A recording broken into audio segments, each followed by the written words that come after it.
नमस्कार बंधुगण समस्त दशम श्रेणी छात्र छात्री एक बड़ खबर। दीर्घ दिन अपेक्षा पर आज मे 2, 2026 प्रकाश पाइबा जाऊँगी ओडिशार मैट्रिक रिजल्ट। आज भिडियो मु आपको जनइबी आपण घरे बसी निज मोबाइल रे केमिति मार्कशीट देखिए एवं ताकू डाउनलोड करेंगे। चलतु डेरी नक संपूर्ण प्रोसेस जानिबा। बंधुगण प्राथमिक शिक्षा परिषदर सूचना अनुसार आज अपराह्न 4टा समय रेजल्ट घोषणा हेबो, किंतु मने रखंतु ऑनलाइन वेबसाइट रेजल्ट लिंक संध्या 6टारू एक्टिव हेबो। तेणु सही समय ही आपण निजर रेजल्ट देखिपारे। रेजल्ट देखिबा पई आपण को एही 3टी मुख्य वेबसाइट मध्य जेकोसी गोटे को जीवाकु हेबो। प्रथमे आपण जेकोसी ब्राउजर ओपन करंतु, सर्च बार टाइप करंतु मैट्रिक रिजल्ट 2026। आपण के बहुत सारा वेबसाइट शो हम।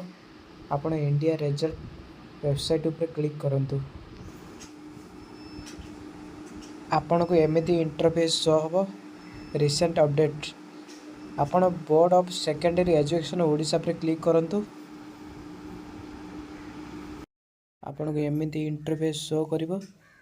आपण को रोल नंबर किंबा ना दे गो कले आपण को मार्कशीट शो करिवो।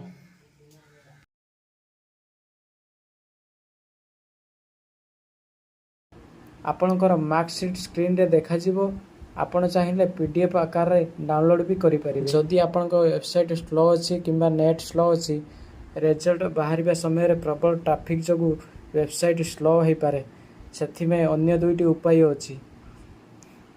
एसएमएस माध्यम रे निज मोबाइल रे मैसेज बॉक्स को जांतु, टाइप करंतु OR10 स्पेस तापरे आपण को रोल नंबर दियंतु एवं यह 56767550 नंबर को पठाई दियंतु।